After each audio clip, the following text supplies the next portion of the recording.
ወደዳችሁም ጠላችሁም አማራዎች አንድ ሀቅ ልንገራችሁ። እንደ ፋድ ሌላ አማራን ወክዬ በሚል የሆነ ሰው ብቻ ገጽ ግንባታ ተደርጎለት ድርጅቱ ተንቀሳቅሶ የሆነ ነገር ሆኖ እንደገና ብልጽግናዎች የማይሰሩት ሴራ የለም፣ የማይሰረስሩት የማይቆፍሩት ነገር የለም። ለዚህ ነው ኤክስፓድ እኮ ነው ምላችሁ። አሁን ለእኔ እንዳንድ ቤተልሔም እንዲህ አይነት ነገር ማውራት እኮ ፐርሰናሊ ብዙ ሰው ጋር ነው የሚያጣላኝ። አሁን ስማቸውን የጠሯቸው ሰዎች ሁሉ ጥምድ በአካባቢያቸው ያለ ጥምድ፣ ግንስ አይ ዶንት ኬር ማንም እንዲወደኝ ማንም እንትን እንዲለኝ ያልተቀመጥኩ ሰው ነኝ።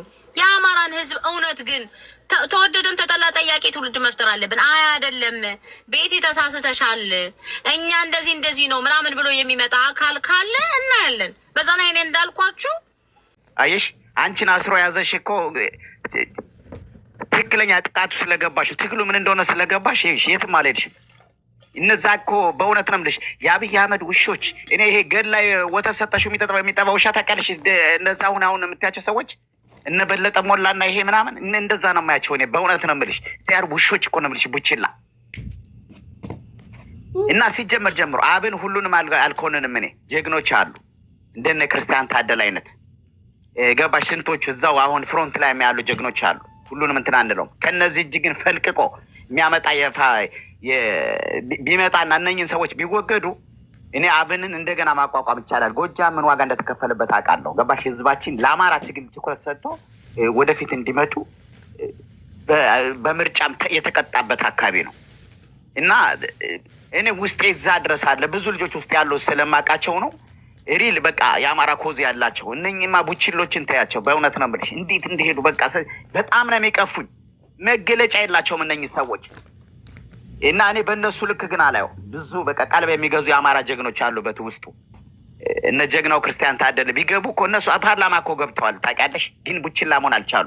ኮዙ አልለቀቃቸውም ልክ እንዳንቺ አቋም እና አሁን ያለውንም ዶክተሩን ለፓርላማው እንደዛ ቢመስልም ግን ፍትህ በሌለበት ዓለም ጠቅሶ ስለተናገረ የተሻለው መጥፎ ወስዳለሁ።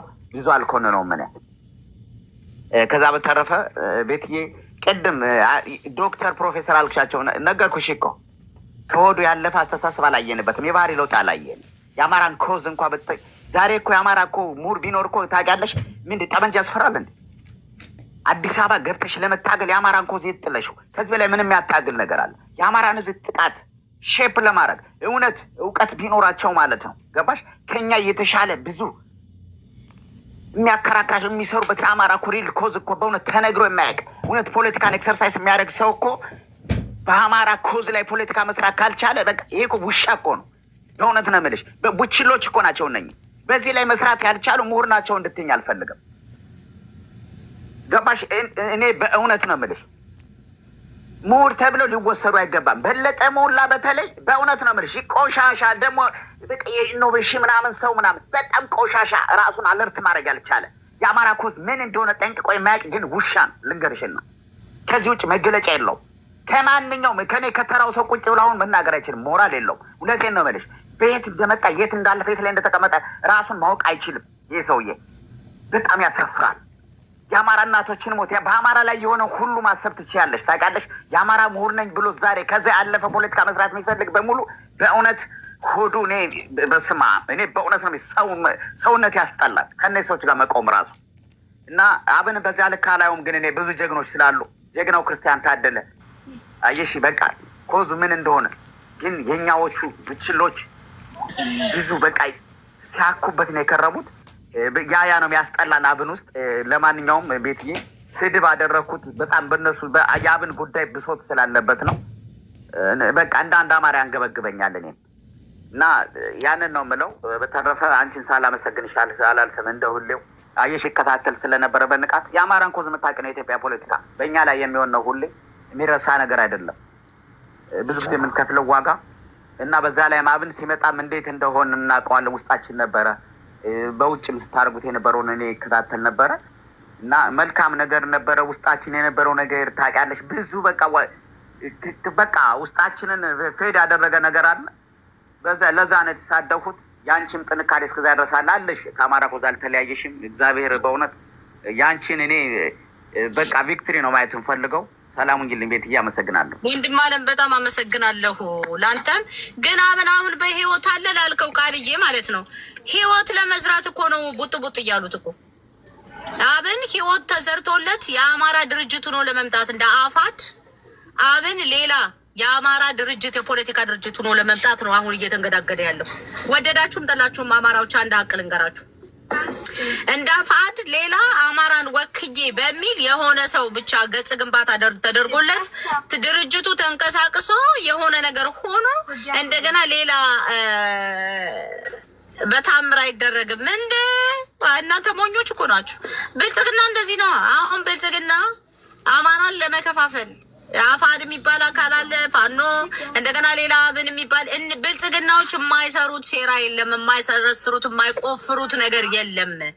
ለዚህ ነው ኤክስትሪም እንዲጮህላቸው ሲስተማቲካሊ እንዲጮህላቸው የሚደረጉ ሰዎች ምን አዝለው ነው የሚመጡት የሚለው እኔ ጥያቄ አለኝ።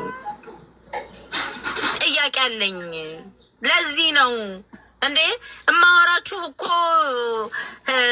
በጣም ከባድ እኮ ነው ምላችሁ። አሁን ለእኔ እንዳንድ ቤተልሔም እንዲህ አይነት ነገር ማውራት እኮ ፐርሰናሊ ብዙ ሰው ጋር ነው የሚያጣላኝ። አሁን ስማቸውን የጠሯቸው ሰዎች ሁሉ ጥምድ በአካባቢያቸው ያለ ጥምድ፣ ግን አይ ዶንት ኬር ማንም እንዲወደኝ ማንም እንትን እንዲለኝ ያልተቀመጥኩ ሰው ነኝ። የአማራን ህዝብ እውነት ግን ተወደደም ተጠላ ጠያቄ ትውልድ መፍጠር አለብን። አይ አይደለም ቤቲ ተሳስተሻል፣ እኛ እንደዚህ ነው ምናምን ብሎ የሚመጣ አካል ካለ እናያለን። በዛ ላይ እኔ እንዳልኳችሁ የነፍጥ አንግቦ እየታገለ ያለ አካል ስላለ የአዲስ አበባ ላይ ቁጭ ብሎ ለአማራ ታገላለሁ ለአማራ የሚል ሰው ጋር እኔ በቃ አይዋጥልኝም። ለምን ይሄ መንግስት እንኳን አዲስ አበባ ተቀምጣችሁ ጫካ ያለውን ሲያሳድድ ነው የሚውለው። የእውነት ከአጌንስት የመንግስት ከሆናችሁ የእውነት ማለት ነው። ስለዚህ ወደዳችሁም ጠላችሁም መጠራጠር ልክ ነው። ሀብታሙ እንደዚህ ይሆናል ብሎ ያሰባል። እሱን እኮ ነው የምነግራችሁ ጋይዝ ፋኖች። ምክንያቱም ብልጽግና በአማራ ውስጥ በጣም መበታተንን ለመፍጠር ስለሚፈልግ አሁን አብን አቆጥቁጦ ምክንያቱም መልሰው በቃ አብን አሁን ከትንሽ ጊዜ ቆይ በኋላ ኢማጂን አድርጉ ተወጣብጠው ከትንሽ ጊዜ በኋላ አይ እኛ የራሳችን ጉዳይ ስላለን ለዶክተር ደሳለኝና ለመሰሎቹ አብንን አስረክበናል ተብሎ አብን ይመለሳል። ከዛስ ምን ይባላል? አብን ከነ በለጠ ሞላ ተላቀቀ በቃ እንትን አለ ምናምን ይባልና የሆነ ነገር ይፈጠራል። ምላችሁ በዛ የሚሸወድ አማራ ለብዬ እኔ ካሁን በኋላ አስብም። ስፔሻሊ በአብን ውስጥ ማለት ነው። እኔ አሁን ጦርነት የምገጥመው ያን ጊዜ ነው። እኔ ነኝ ቀጥቀጥ ግንባሮ እንደቀጠቀጥኩኝ ይህንንም የምቀጠቅጠው እንደ እውነቱ ከሆነ ግን የኦሮሞዎቹ ሴራ የብልጽግናው ሴራ በጣም በጣም አደገኛ ስለሆነ አሁን የሆነ ገጽ ከቆየ ሰነባበተ ገጽ ግንባታው በጣም እኔ አልጣመኝም ነበረ። ሰነባብቷል የሆነ ነገር ሰው ያለ ከየት መጣ የሚለውን ዝም ብለን እንመለከታለን። ይሄ ወዲያና ወዲህ እያሉ ድንጋይ የሚወራወሩት ሌላ አጀንዳ ይዞ የሚመጣ ነው የሚመስለኝ። እሺ አንድ ለራሱ ሽለጠላቱ ነህ እንዴት ነው? አንድ ለእናቱ ሽለጠላቱ ክብሩ ይስፋ ለመድኃኔዓለም። እንዴት ነህ አንተ? ደጋፊሽ ነኝ። በምታረጊው ነገር በሙሉ ከጎንሽ ነን። ዊሳፖርቲቭ። ከዛ በተረፈ ግን ያው እንደ አማራነቴ አንድ አስተያየት ብሰጥ ደስ ይለኛል። አስተያየት ማለት ነው። ለምን ከተባለ አማራ ትልቅ ህዝብ ነው፣ ብዙ ህዝብ ነው። በዚህ ህዝብ መሀል ደግሞ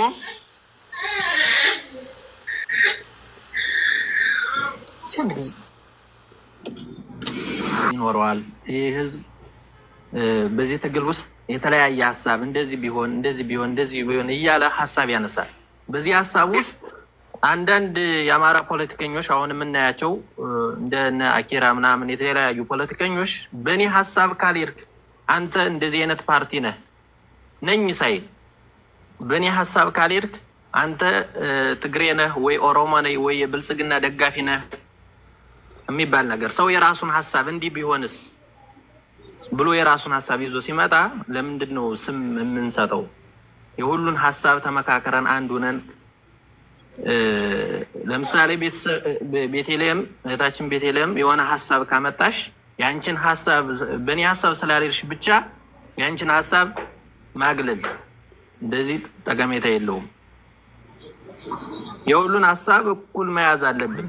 ይኸውልህ የቀረበው ስለራሱ ያወራ ሁሉ ምን ያለ ሁሉ ዘመዱ ስለሚመስለው ነው የእድሜ ዘመኑ እየተሰለቀጠ እየተበላ ያለው። ቀኑን ሙሉ አሁን ከተወሰነ ሰዓት ጀምሮ ሳወራበት የነበረው ሴንሲቲቭ ኢሹ የማወራው በምክንያት ነው እና አኪላና ዘር ያዕቆብን ጠበቃ ሆነ በመምጣት በመጀመሪያ በጣም ገርሞኛል። ምክንያቱም አንተ እነዚህ ሰዎች አንደኛ የመጀመሪያው ነገር ፖለቲካው አልገባህም፣ ሁለተኛ አዳምጣሃቸው አታውቅም።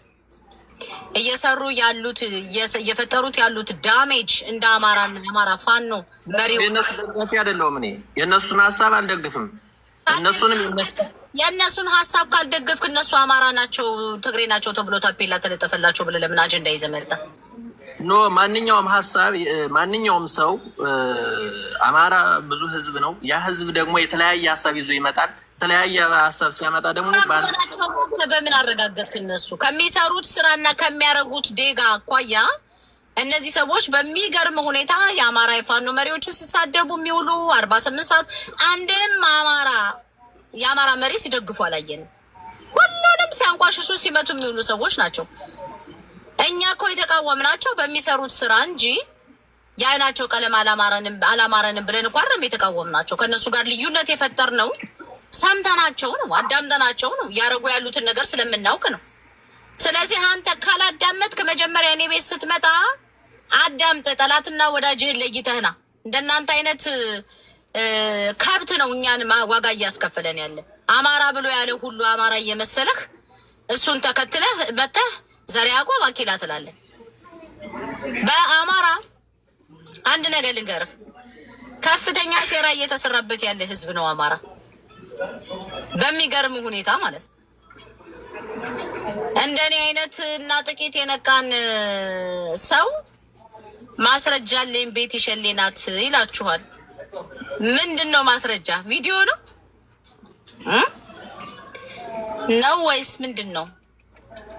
እና እስቲ ክፈትላቸው፣ እስቲ ክፈትላቸው። እኔ እኮ የሆነ ነገር ቪዲዮ አላት ምናምን ሲሉ የነበሩ ሰዎች ነበር። እኔማ ቪዲዮን ረስቸው ስለነበረ እኮ መቼ ነው እሱን ቪዲዮ የሚከፍቱት እያልኩ እኮ ስናፍቅ እኮ ከረምኩ እኮ። አትመጡም እንዴ? ኤኒዌይ ይበቃኛል፣ ሰው አላስገባም። እሺ ጊዮን እና ምንድነው ለማንኛውም እንደዚህ አይነት ሀሳብ መጣችሁ እናንተ እስክትበስሉ እኛ አረን ያለቅን። እናንተ አልበስል ስትሉ እኛ ተክነን ጊዮንዬ እንዴት ነህ? እግዚአብሔርን ከእውነተኛ ነገር ነው የምነግራችሁ። ሎተሪ አዟሪ ወይም እንጀራ የሚጋግሩ በየክፍለ ከተማው የሚኖሩ የጎጃም ልጆች እያሳደዱ የሚታሰሩ የጎጃም ልጆች ናቸው። ይህንን ግን ስንናገር ወደ ሌላ ነው የሚወስዱብን። ያን ስላልሽ ነው እንደውም የገባሁት እማውቀው ነገር ስላለ ማለት ነው። አሁን ባለፈው 900 ሰው ታሰረ የተባለው ማት ጓደኞቻችን አንድ ባንክ የሚሰራ ቢሲኒያ ልጅ ደውሎልኝ ታስረው ነበረ። እነ ጋሻው መርሻ አዲስ አበባ ቁጭ ብለው እየመለመሉ አንድ የሚያሳሱ ቦሌ ቁጭ ብለው ፍሬንድሽፕ አካባቢ የሚያስለቅም የኛን አካባቢ ልጆች ነው። ባለሀብቶቹም ሆነ ምስኪኑንም ሆነ ማለት ነው። እና ቅድም የተናገርሽው ነገር መሸማቀቅ የለብንም። አካባቢያችን ላይ በጣም ዘር እንዲጠፋ የተደረገ ነገር ነው። ብርሃኑ ጁላ ብቻ አይደለም። እና ይህን ለማለት ነው። እህቶቼ እንዴት ናችሁ? ሰላም ልበላችሁ።